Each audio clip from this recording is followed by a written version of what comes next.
오늘 하나님께서 우리에게 주시는 말씀은 사사기 7장 9절로 14절 말씀입니다. 제가 가진 성경으로 구약성경 373페이지에 있습니다. 사사기 7장 9절로 14절 말씀 제가 받들어 읽겠습니다. 그 밤에 여호와께서 기드온에게 이르시되 일어나 진영으로 내려가라. 내가 그것을 내 손에 넘겨주었느니라. 만일 내가 내려가기를 두려워하거든 내 부하 구라와 함께 그 진영으로 내려가서 그들이 하는 말을 들으라. 그 후에 내 손이 강하여져서 그 진영으로 내려가리라 하시니 기드온이 이에 그의 부하 구라와 함께 군대가 있는 진영 근처로 내려간즉 미디안과 아말렉과 동방의 모든 사람들이 골짜기에 누웠는데 메뚜기의 많은 수와 같고 그들의 낙타의 수가 많아 해변에 모래가 많은 같은지라. 기드온이 그곳에 이른즉 어떤 사람이 그의 친구에게 꿈을 말하여 이르기를 보라, 내가 한 꿈을 꾸었는데 꿈에 보리떡 한 덩어리가 미디안 진영으로 굴러들어와 한 장막에 이르러 그것을 쳐서 무너뜨려 위쪽으로 엎으니 그 장막이 쓰러지더라. 그의 친구가 대답하여 이르되 이는 다른 것이 아니라 이스라엘 사람 요아스의 아들 기드온의 칼이라. 하나님이 미디안과 그 모든 진영을 그의 손에 넘겨주셨느니라 하더라. 아멘. 기도하겠습니다. 우리의 힘이 되시는 아버지 하나님, 오늘도 이렇게 하나님의 말씀 앞에 서게 하심을 감사드립니다. 힘이 없고 용기가 없는 우리에게 주의 말씀을 부어주시고 하나님의 은혜와 사랑으로 채워지게 하여 주셔서 하나님 앞에서나 또한 사람들 앞에서나 주님이 기뻐하시는 자로 살아갈 수 있도록 우리를 인도하여 주옵소서. 예수님의 이름으로 간절히 기도드렸사옵나이다. 아멘. 몇 년 전에 어느 시상식을 보는데 상을 받은 배우가 수상 소감을 이렇게 말했습니다. 여러분, 부족하고 완벽하지 못한 저를 사랑해 주셔서 정말 감사합니다. 보통은 이렇게 말하지 않잖아요. 그래서 제가 그 수상 소감을 듣고 한편으로는 놀라기도 하고 한편으로는 공감하기도 했습니다.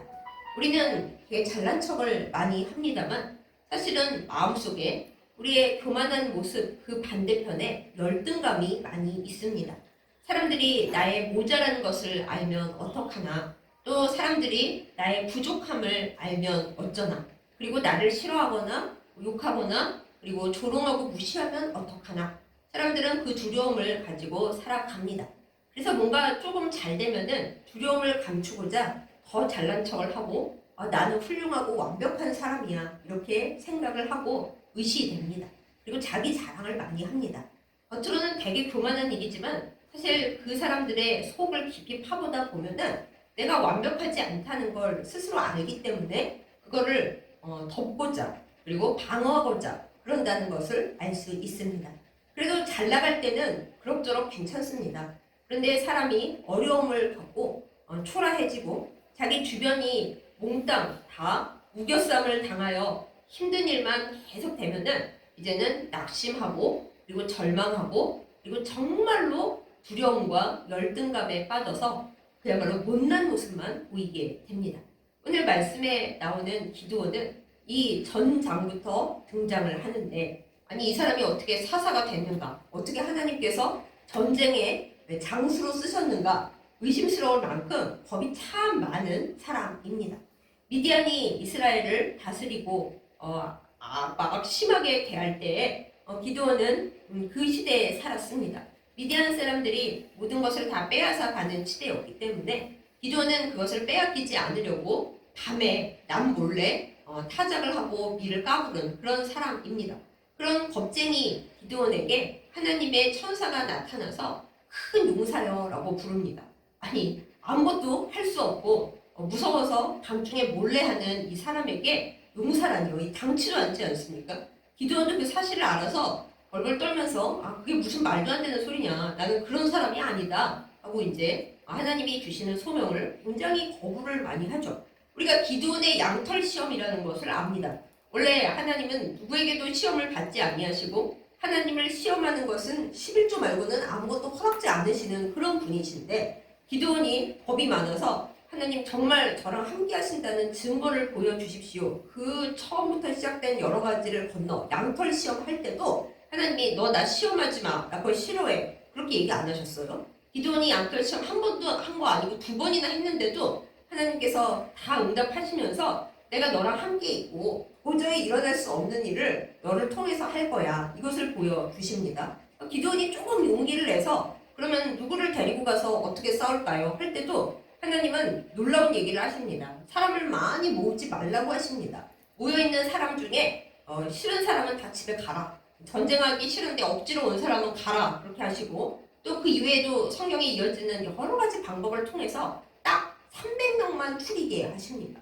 아니 여러분 군사가 많아도 이길까 말까 한데 딱 300명을 데리고 가서 전쟁을 하라니 그게 될 일입니까? 더구나 겁도 많은 기드온이요. 얼마나 정신이 없겠어요. 하나님이 나에게 여러 증거를 보여주시기는 보여주셨습니다만은 이 300명을 데리고 무기도 없는데 어떻게 가서 싸웁니까? 하고 기드온이 그 겁 많은 성격 탓에 솔직히 용감해도 이때는 무서울 것 같아요. 하여튼 그 생각을 하고 잠을 못 이루고 그러고 있었을 때 하나님께서 오늘 본문의 말씀을 기드온에게 주십니다. 너 걱정이 그렇게 많냐? 내가 양털 시험 때도 너에게 다 확신을 주고 여러 가지 보여줬는데 여전히 마음이 편치가 않구나. 좋다. 그러면 내가 또 하나를 보여줄게. 이걸 보고 나면 네가 이제는 용기가 생기고 그러니까 기도원 혼자 용기가 생기는 게 아니에요. 하나님으로부터 부어지는 능력을 받아서 잘 싸우게 될 거야 하고 얘기하시면서 자 이제 밤에 미디안 진영으로 가서 그거를 상황을 봐라 이렇게 얘기하십니다. 근데 또 한마디 덧붙이시기를 너 겁이 많이 나서 혼자는 못 가니? 그러면은 네 부하 브라를 데리고 가 이렇게 얘기를 하십니다. 오늘 말씀을 보면 어때요? 기드온이 아니요 혼자 갈 수 있어요 그랬습니까? 부하 브라를 데리고 갔습니다. 그렇다는 건 뭐예요? 근데 진짜 무섭습니다. 혼자는 못 갑니다. 그렇다는 거잖아요. 그래서 기드온이 브라를 데리고 밤에 몰래 미디안 진영으로 들어갔습니다. 근데 오늘 성경 말씀에 뭐라고 써 있으니까 미디안 그 족속만 있었던 게 아니에요. 미디안과 아말렉과 동방의 많은 왕들이 거기 진치고 있는데 어찌나 낙타의 수도 많고 사람 수도 모래같이 많은지 이건 당초에 무슨 300명을 가지고 이걸 어떻게 이기나 될 수가 없는 상황인 거를 보게 하신 거죠. 근데 겁쟁이 기드온이 어머나 죽었네. 이거 우리 내일 치작도 못 해보고 죽는 거 아니야? 하고 덜덜덜덜 떨었겠죠. 하나님을 안 믿는 건 아니지만 그래도 여러분 다 아시죠? 우리가 하나님을 믿지만 무서운 건 또 무서운 거잖아요. 인간이어서. 그러고 있는데 하나님이 기드온을 거기 보내신 데는 또 하나님의 생각이 따로 있으셨습니다. 어떤 두 사람이 이야기하는 거를 대화하는 거를 하나님이 기드온의 귀에 들려주셨어요. 그러니까 어떻게 보면 몰래 엿듣는 거를 하나님은 아예 들으라 라고 해놓으신 거고 기드온 입장에서는 저 사람들 모르게 이제 하나님이 들으라 하시는 것을 엿듣는 상황인 거죠.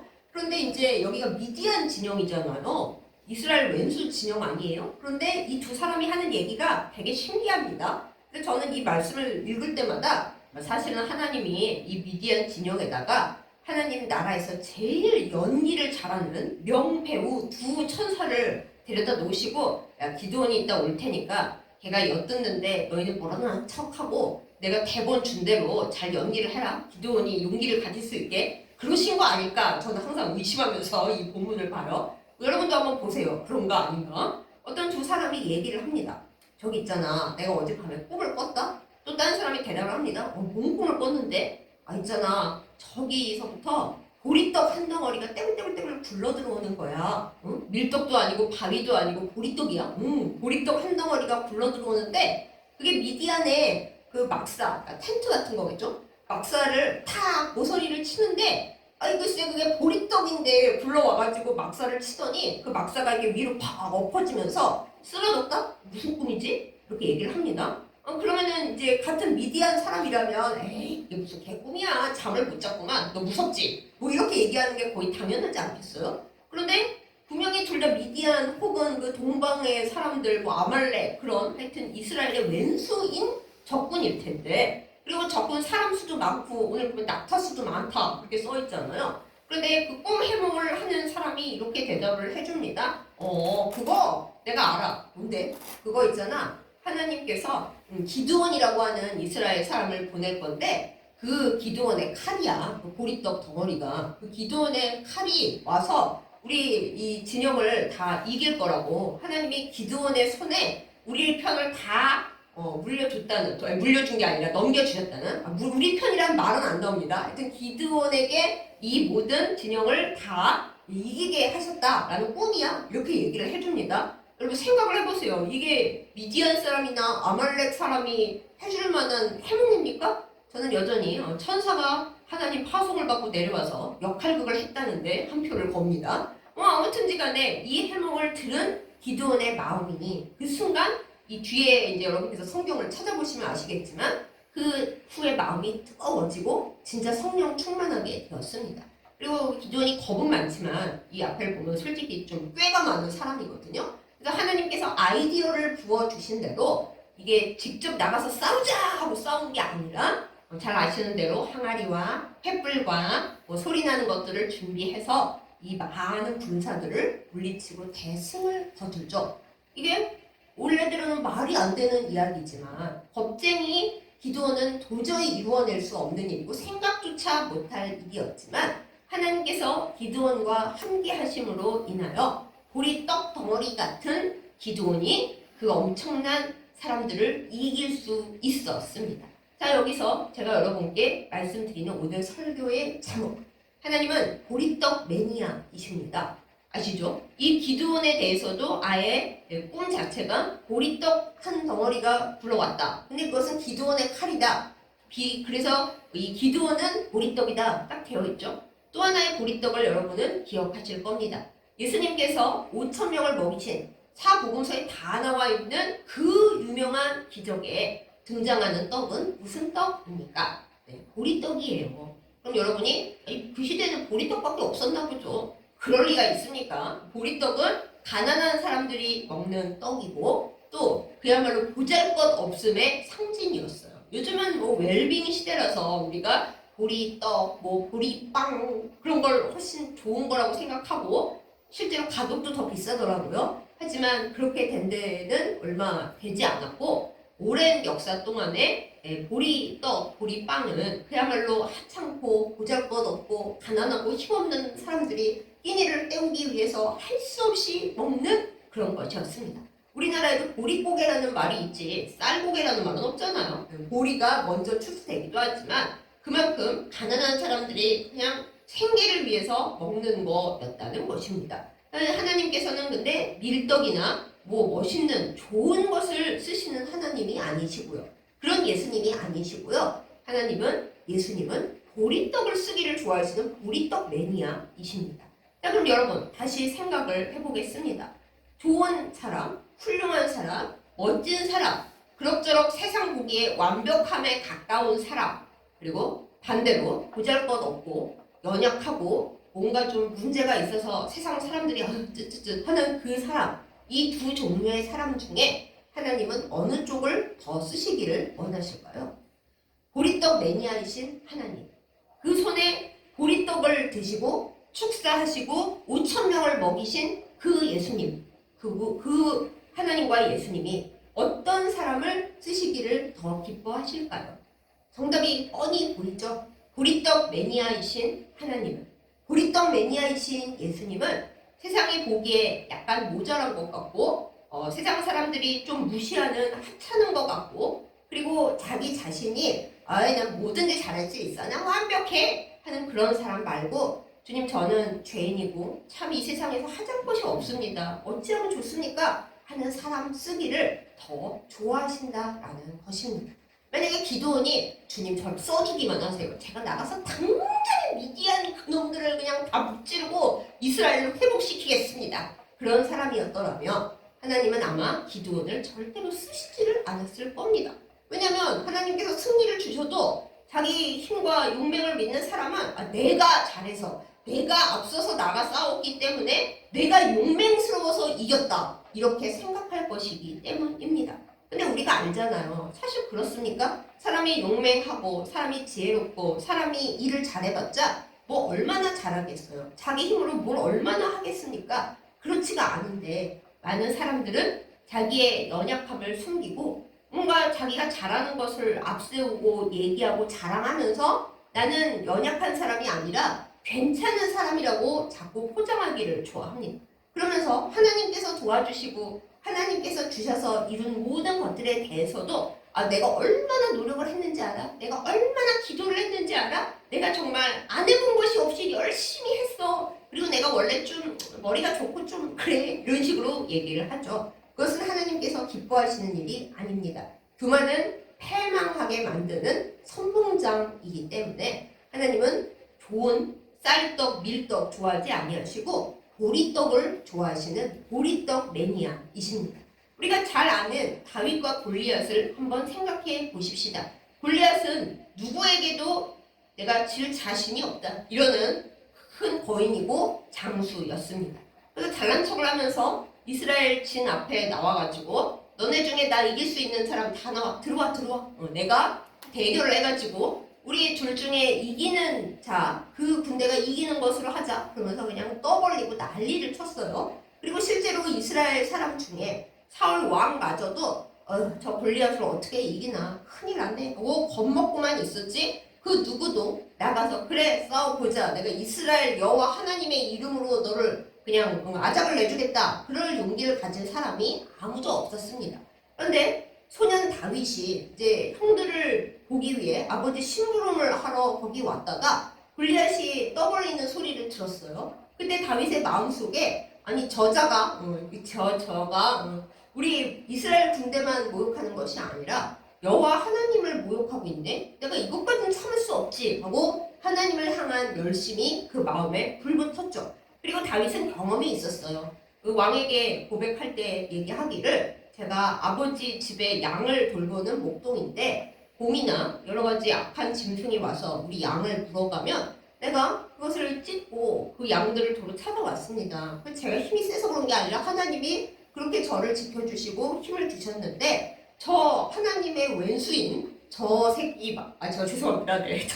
저놈을 하나님께서 그냥 두시겠습니까? 그러면서 이제 왕이 걱정이 돼가지고 그래 그러면 내가 내 투구도 주고 갑옷도 입히고 어떻게 해볼게. 근데 다 커서 어떻게 걸을 수도 없는 거예요. 그만큼 다윗이 조그마한 소년이었다는 거죠. 그래서 다윗이 그거 다 팽개치고 됐습니다. 저는 양칠 때 쓰는 물맷돌 이거 가지고 나가겠습니다. 그랬잖아요. 여러분 그게 될 일이에요. 얼마나 문제가 있는 건지 요즘도 가끔 아주 센 팀과 아주 약한 팀이 붙으면 뭐라 그래요? 다윗과 골리앗의 싸움이다. 그렇죠? 원래 다윗이 이겼는데 실제 현실에서는 이길 수가 없다라는 의미로 그렇게 씁니다. 그런데 어떤 일이 일어났어요? 다윗이 나가면서 이렇게 말했어요. 너는 그 칼과 창 이런 거 가지고 나한테 오는데 나는 여호와 하나님의 이름을 가지고 너한테 간다. 이렇게 말했어요. 그리고 물맷돌로 딱 때려 맞춰서 이겼죠. 이게 될 일이냐고요. 원래는 이루어질 수 없는 일인데 하나님께서는 장수나 쌀떡 그런 사람을 쓰시는 게 아니라 보리떡을 쓰시는 하나님이라는 것을 보리떡 매니아라는 것을 이 다윗과 골리앗의 싸움을 통해서도 우리에게 보여주십니다. 사랑하는 여러분, 그러므로 우리는 내가 초라하다, 내가 완벽하지 않다, 내가 무능하다 이런 생각에 슬퍼하거나 낙심할 이유가 하나도 없습니다. 오히려 내가 모자라는 사람이기 때문에 내가 초라한 사람이기 때문에 그래서 더 우리는 하나님이 나를 들어 쓰실 것을 믿고 감사할 수 있습니다. 어떻게 생각하십니까? 내가 훌륭해야 이 세상이 나를 써준다고 생각하십니까? 잠깐은 그럴 수 있어요. 세상은 우리를 써주겠죠. 그렇지만 하나님은 우리를 그런 식으로 쓰시는 분이 아닙니다. 오히려 자기가 훌륭하다. 나는 완벽하게 준비되었다. 주님 저를 써주세요. 그러면 하나님 대체로 어떻게 하시는지 아십니까? 그래? 너 어떤 부분은 완벽한데 아직도 훈련받을 것이 많다야. 내가 너를 네가 잘하는 거 말고 네가 못하는 거 연습해야 되는 곳으로 보낼게. 거기 가서 그것도 익히고 와서 이제 여러 가지 균형을 맞추게 되면 그때 너를 쓸 거야. 그러시면서 우리가 못하는 거를 배워야 되는 곳으로 보내신다라는 거예요. 사도 바울이 그랬죠. 사도 바울은 공부를 많이 한 사람이었고 로마 시민권을 가진 사람이었고 그래서 예수님 믿고 이제 회심했을 때 자기처럼 잘할 수 있는 사람이 없다고 의기양양했습니다. 목숨도 바칠 수 있으니까 저를 써주세요. 그런데 어떻게 됐어요? 나가서 예수님을 믿고 이제 회심했다고 뭐 전하고 다녔더니 온 세상이 다 사도 바울의 그 적이 됐습니다. 왼수가 된 사람들은 아니 제가 미쳤나? 옛날에는 바리새인 중에 바리새인이고 예수 믿는 사람 다 죽이겠다고 앞장서서 다니더니 뭐 이제는 예수를 믿는다고 이런 하면서 사도 바울의 적이 되었고, 예수님 믿는 사람들은 저거 음모 아니야. 우리에게 환심을 산 다음에 우리의 보급 정보를 다 알아낸 다음에 우리를 죽이려는 음모일 거야. 그러면서 다 그 사람을 멀리합니다. 이런 와중에서 이제 죽이려는 계획까지 생겨나죠. 그래서 그나마 사도 바울을 믿고 있던 몇몇 사람들이 이래서는 안 되겠다고 몰래 탈출을 시켜서 이거 위험하니까 당신 고향 길리기아 다소에 가서 잠시 계세요. 나중에 잠잠해지면 부를게요. 하고 고향으로 보냈어요. 고향에 가서 몇 년 동안 있었는지 아십니까? 3년. 무려 3년 동안 아무도 알아주지 않고 아무도 불러주지 않는 고향에서 사도 바울이 천막 만드는 일을 하면서 자기가 율법의 달인이요, 말도 잘하고 바리새인 중에 바리새인이요, 이제 예수님을 믿어서 나 진짜 완벽해진 것 같은데 아무것도 할 수 있는 게 없는 거예요. 그래서 기도하고 말씀을 그냥 그 드립하면서 구약의 모든 말씀이 예수님과 어떻게 연관성이 있고 어떻게 가르쳐야 하는지 연구하면서 그때 그러고 있었습니다. 그 3년 동안 사도 바울이 행복했을까요? 기도를 많이 했을 거예요. 하나님, 제가 정말 이제는 모든 실력을 갖추었고 성령 체험도 했고 저 진짜 담대하고 용기도 다 있는데 저 여기서 언제까지 이러고 있어야 돼요? 끝이 있기는 있나요? 아니 저 언제 쓰시는 거예요? 저 이대로 잊혀진 거예요? 이제 회심하고 저는 여기서 이렇게 살다가 그냥 기도만 하고 회개하면서 이렇게 없어지는 건가요? 성경엔 안 나오지만 진짜 생각을 많이 했을 거라고요. 그런데 3년 딱 지나고 나니까 어떤 일이 일어났나요? 아무도 예상하지 못했던 일이 일어났어요. 예루살렘 교회에서 흩어져 나간 초대교회 성도들이 여기저기 박해를 피해 피난을 다니다가 안디옥에 이르러서 거기 전도를 했는데 이 안디옥 교회가 얼마나 부흥 성장을 하는지 그야말로 본 교회인 예루살렘 교회와는 비교도 안 되게 성장을 하는 겁니다. 그래서 이제 사도들이 생각을 했어요. 이 교회를 잘 이렇게 해야 되는데 누구를 보내지? 생각을 하다가 바나바를 보내기로 결정을 합니다. 근데 바나바가 나 혼자 가기에는 좀 무리가 있는데 하고 생각을 했던지 막 생각을 하다가 원래 사도 바울의 편을 처음 들어준 사람도 바나바였거든요. 바울이 그때는 사울이었겠죠. 아직 사울이 있었다. 그 사람 데려오면은 여러 가지로 잘할 수 있겠다 생각을 하고 데리러 갔습니다. 그래서 이제 생각도 못했던 바나바의 그 생각을 하나님께서 지도하심으로 말미암아 그때부터 사도 바울의 시대가 열린 거예요. 그리고 우리가 알고 있는 이 사도 바울의 여러 가지 일들이 그 3년의 훈련, 사도 바울이 절대 할 수 없었을 자기 고향에서의 내가 할 수 없는 일, 조용히 있고 기다리고 뭐가 어떻게 끝날지 알 수 없는 그 상황에서의 문제가 다 해결된 후에서야 하나님께서 너 이제 진짜 훈련받은 보리떡이 됐다. 내 손에 이제 얹어서 너를 쓸 거야. 그리고 그때 불러 올리신 거죠. 이렇게 자기가 잘할 수 있다고 생각하고 저를 써주세요 하는 거 하나님 앞에서 아무 의미가 없을 때가 참 많이 있습니다. 하나님 앞에 마음이 뜨거워서 하나님 저를 이런저런 일에 써주세요. 우리가 기도할 수는 있습니다. 하나님이 안 들으시는 것도 아니에요. 하나님 다 듣고 계십니다. 그렇지만 내가 생각한 그 자리에 하나님이 우리를 보내시지 않습니다. 하나님은 우리를 언제, 어떻게, 어떤 모습으로 쓰실지 그건 하나님이 정하시는 거지 우리가 정하는 것이 아니기 때문입니다. 그러면 여기서 우리가 이런 질문을 할 수가 있어요.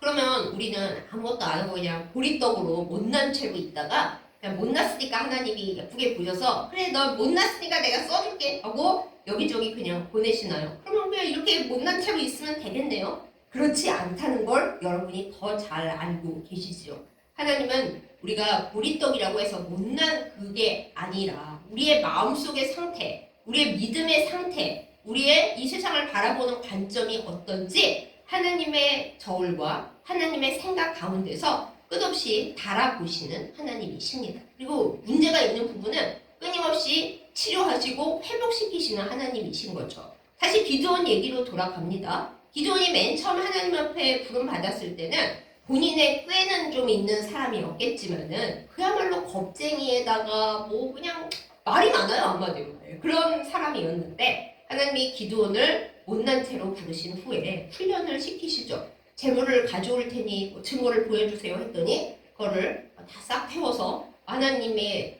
그 함께하심을 보여주셨고, 그 다음에는 뭐 양철 시험을 한다 그래가지고 그거를 한 번 아니고 또 두 번을 하는데, 그래라 내가 다 들어줄게 하면서 또 믿음이 좀 성장되도록 그야말로 기드온식의 방식으로, 믿음이 좋은 사람은 그렇게 하지 말라고 우리가 훈련을 받잖아요. 근데 믿음이 없는 상태이기 때문에 하나님이 그것도 그러라고 하시고, 그 다음에는 이제 군사들을 많이 데려왔는데 이것도 적은데 하고 생각하는 기드온에게 아니야, 내가 너 그 사람들 다 데리고 나가지 않게 할 거야, 줄여. 또 하나님이 또 훈련을 시키시고, 보리떡이긴 보리떡인데 점점 하나님 손에 올려질 만한 보리떡이 되도록 하나님이 이렇게 저렇게 훈련을 시키시는 겁니다. 우리도 마찬가지입니다. 우리가 보리떡이라고 자기의 정체성을 생각하게 될 때, 나는 대단치가 않구나, 내가 열심히 한다고 해도 나는 완전치도 않고 능력이 하나도 없고 이 세상에서도 별 볼 일이 없는데 과연 하나님이 이를 내가 무엇을 할 수 있을까? 라고 부서지는 마음으로 있는 우리를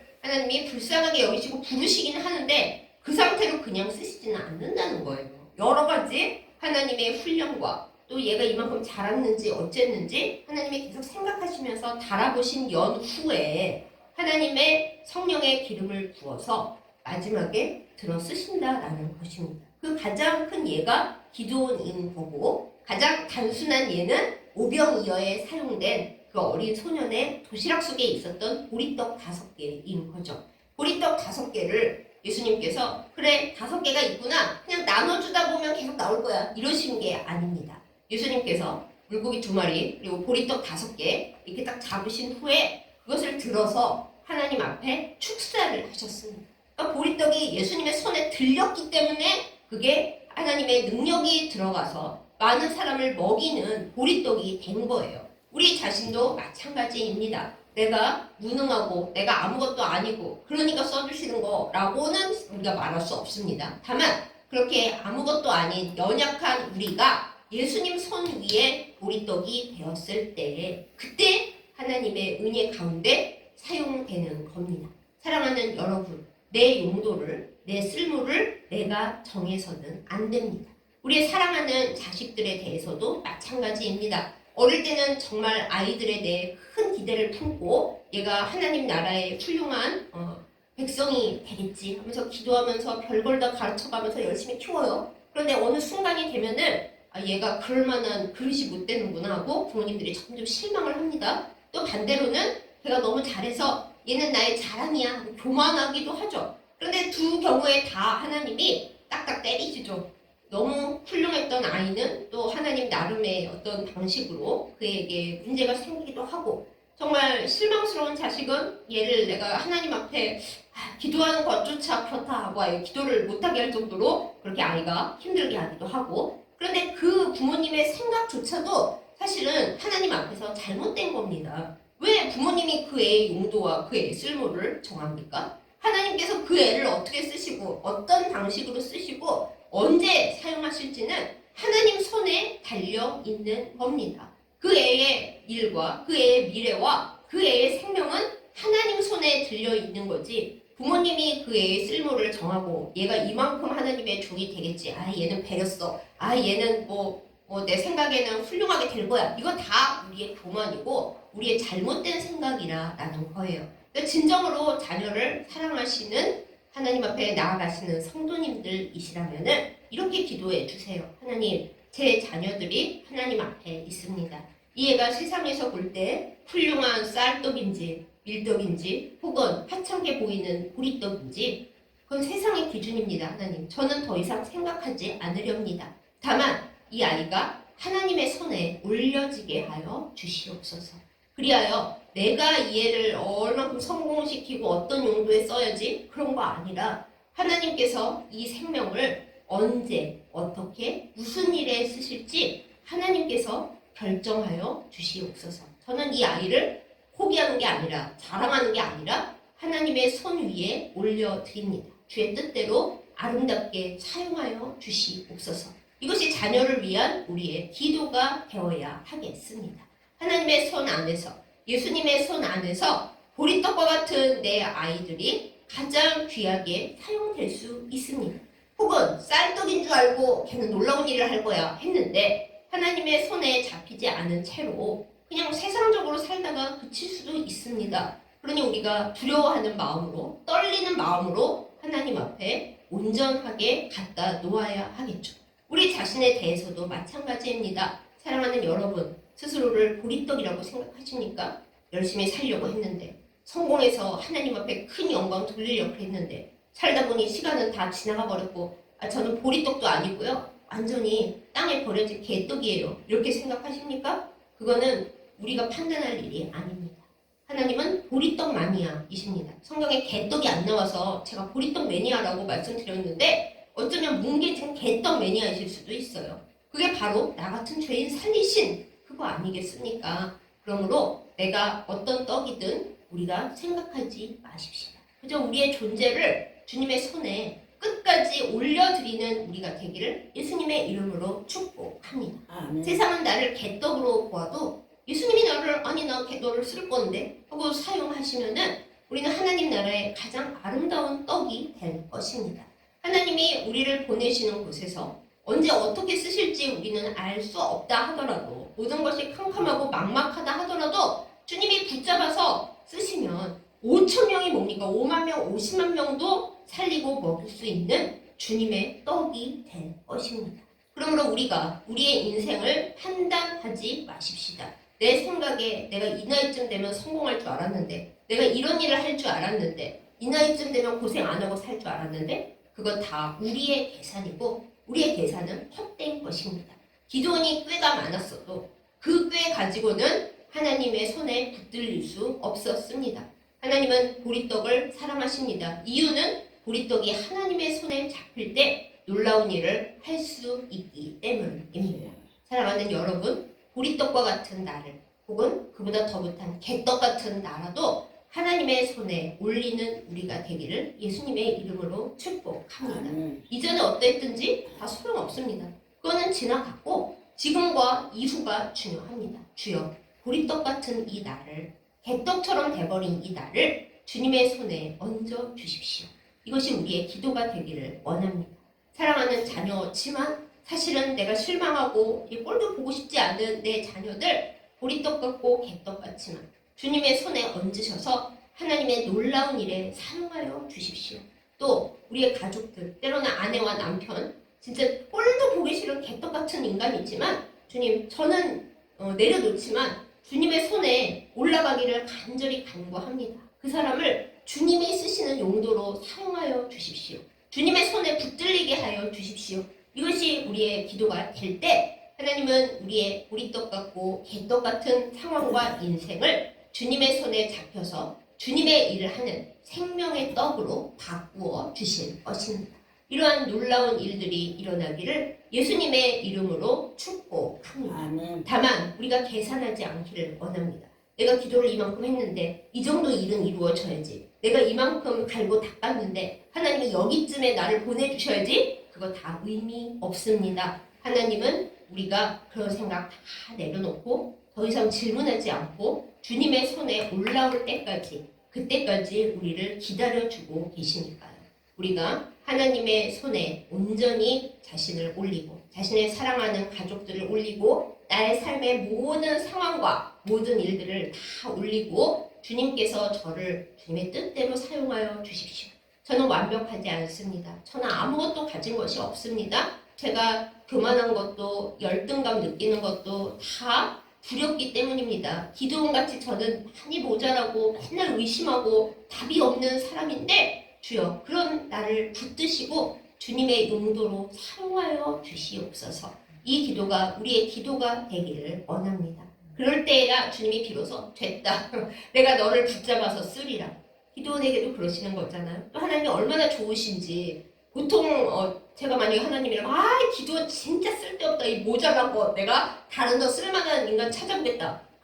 저라면 그럴 것 같은데 하나님은 그러지 않으시잖아요. 기도원이 맨날 의심하고 겁 많고 아이고 하나님 뭐 이렇고 저렇고 할 때도 하나님은 그 마음 다 아셨어요. 전지하신 하나님이므로 기도원이 얼마나 무서운지 다 알고 계셨다고요. 그래서 무서우면 내가 다시 너에게 힘을 줄게. 너 많이 무섭지? 혼자 가지 말고 네 부하 누군지도 알짝 지정하셨어요. 걔는 좀 용맹하더라. 부라 데리고 가서 내가 너를 위해 준비한 상황을 좀 들어가 봐. 그런 다음에 네 안에 힘이 생겨날 거야. 내가 줄 거거든? 그러니까 거기로 가. 얼마나 하나님이 세심하신지 몰라요. 그러니 우리가 하나님의 때를 마음대로 재단하지 말고 내 인생 이제 개떡이 돼서 땅에 굴러서 끝이야. 이러지 말고 하나님을 믿고 우리의 생의 마지막 날까지 주님의 손에 붙잡혀서 주님의 뜻을 이루는 데 사용되는 복된 보리떡이 되기를 예수님의 이름으로 축복합니다. 아멘. 아멘. 기도하겠습니다. 보리떡을 사랑하시는 하나님 아버지, 주님께서 보리떡 매니아이신 덕분에 기뻐하며 감사하며 주님 앞에 나아갑니다. 우리가 우리 자신을 생각해 볼 때 겉으로는 잘난 척 할 때도 있고 내 자랑을 할 때도 있지만 홀로 있는 시간에 참으로 초라하고 답답하고 막막할 때가 많은 것을 주님 앞에 고백합니다. 나는 왜 이렇게 못났을까?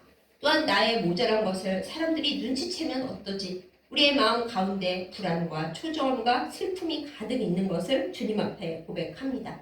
또한 하나님, 우리가 우리 가족들과 주변 사람들을 볼 때도 사실은 얼마나 착잡하고 마음이 답답한지 모릅니다. 자녀를 키우면서 그 애가 훌륭한 하나님의 백성 되기를 바랐는데 나의 기대만큼 자녀가 크지 못했고 지금은 낙심과 슬픔이 더 많다는 것을 또한 주님 앞에 고백합니다. 주여, 이 모든 마음을 가지고 보리떡과 개떡과 같은 우리 자신을 하나님 앞에 올려드립니다. 보리떡을 사랑하시는 주님, 보리떡과 개떡과 같은 우리를 주님의 손에 올려서 사용하여 주시옵소서. 보리떡으로 5,000명을 먹이신 예수님의 그 놀라운 사랑과 기적이 우리의 삶에 쏟아지기를, 우리가 주님의 손에 붙잡힌 생명의 떡이 되기를 예수님의 이름으로 간절히 간구하며 올려드립니다. 주여, 이루어 주시옵소서. 우리가 하나님 되어 때를 정하고 상황을 정하고 내가 갈 곳을 정하지 않게 하여 주시옵소서. 주님께서 주시는 훈련을 기쁘게 받으며 우리의 생각하는 완전함과 좋은 것을 다 버리며